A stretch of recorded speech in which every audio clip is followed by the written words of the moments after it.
in their own capitals and talk to them not just about my candidature, but also listen to them tell me the challenges that they are facing as countries. If you listen to the talks, you see that problems are facing our continent are very similar in nature. And you also get to realize that most of them, of course, are historical.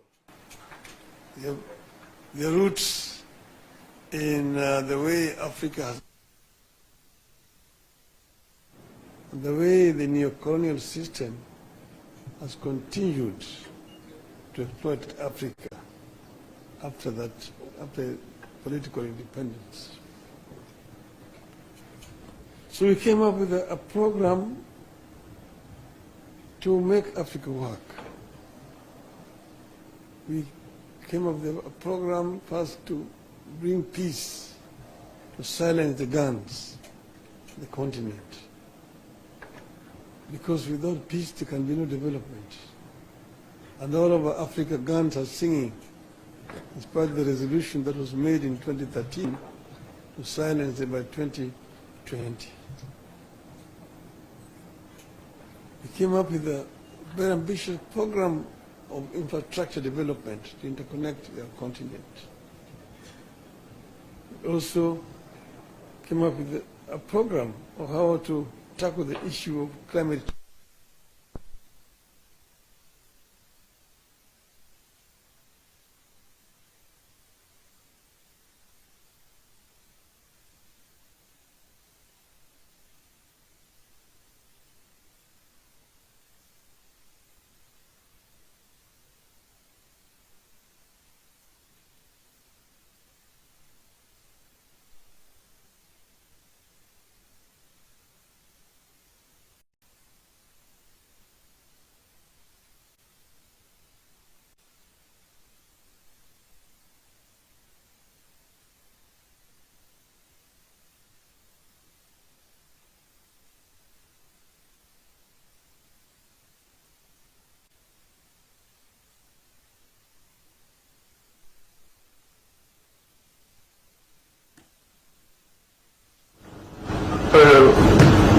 Created quite a bit of awareness in the continent. And I'm very grateful for the reception that I received throughout the continent. And finally, we went to Addis. Before we went to Addis, the women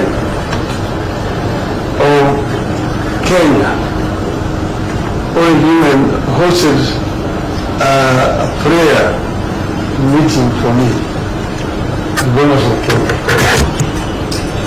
They prayed for me, for the God of Kenya to give me victory. And I told them, look, I'm going to Addis and you shouldn't be worried. Shouldn't be worried at all, because I was actually picking this from a story I got from a friend of mine. But you should never worry at all. If you are sick, don't be worried. There are only two things that can happen to you. You can recover or you can die. If you recover, there's nothing to worry about. But if you die, you've also nothing to worry about. Because if you die as a Christian or as a Muslim, you have only two places to go to. Either you go to heaven or you go to hell. So if you go to heaven, there is nothing to worry about. You enjoy. But if you go to hell, you should not worry. Why? Because you're going to meet so many of your friends there that you'll take a lot of time greeting them and wishing them well. that we will not have time to worry about. So I told them that, look, if we win in Addis, we will have succeeded. But if we don't win, if we lose, we will not have succeeded. Why? Because we will have other jobs to do. We'll come back home and do other things. So we have succeeded, because they will now come back home to join you people here, back home. So I am very grateful to be back home. I want to thank again my brother, younger brother, President William Ruto, who stood by me. He never asked me to run. I announced myself that I was going to run for this position of chair of African Union Commission.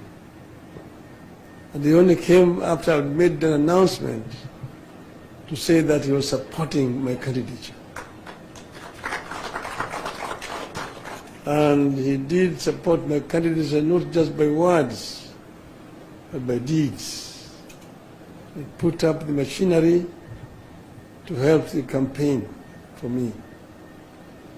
I've seen billions being said, quoted, somebody's talking about 13 billion shillings spent on the Raila campaign. I don't know in which world those guys live on, whether they know what a billion means. A billion shillings to do what? The money that was spent was the money that was necessary just to hire transport to travel around. And we were not living luxuriously. We were eating whatever was given to us wherever we went to. And many other African countries were very generous. They provided us accommodation and so on. So, but the government gave what was required. The Ministry of Foreign Affairs was available 24/7. And the other government departments to make appointment for me to be able to meet the leadership across the continent. So I want to thank my brother very profusely for this support. And I also want to thank the other leaders across the continent, those who voted for us. There are those who stood with us to the last moment and voted. And if we had wanted, we would have completely stopped the elections, because they require 2/3 to be elected. And these leaders were ready to go with us to the end, and they would not have been able to get the 2/3. So I thank them. And I also thank those who voted against us, because in doing so they were exercising their democratic rights. That's how democracy works. So we are not bitter at all. I congratulated my competitors, the candidate from Madagascar, the candidate from Djibouti, who eventually won, and wish him well, indeed. So we are available to help the continent of Africa, but more importantly, we are also available for Kenya. I'm back home here. I'm going to meet with my friends, my supporters, and I'm going to consult widely what's going on forward. And in due course, we're going to announce our way forward. So we'll give a way forward very, very shortly. Today, we just came to meet, asked for this meeting to come and thank the President and his team for the support they've given me, and also to thank the Kenyans who have supported me throughout all this period of campaign. And I just want to say, watch this space.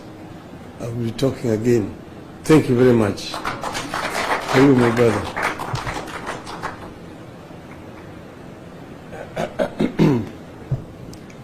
Thank you very much, ladies and gentlemen.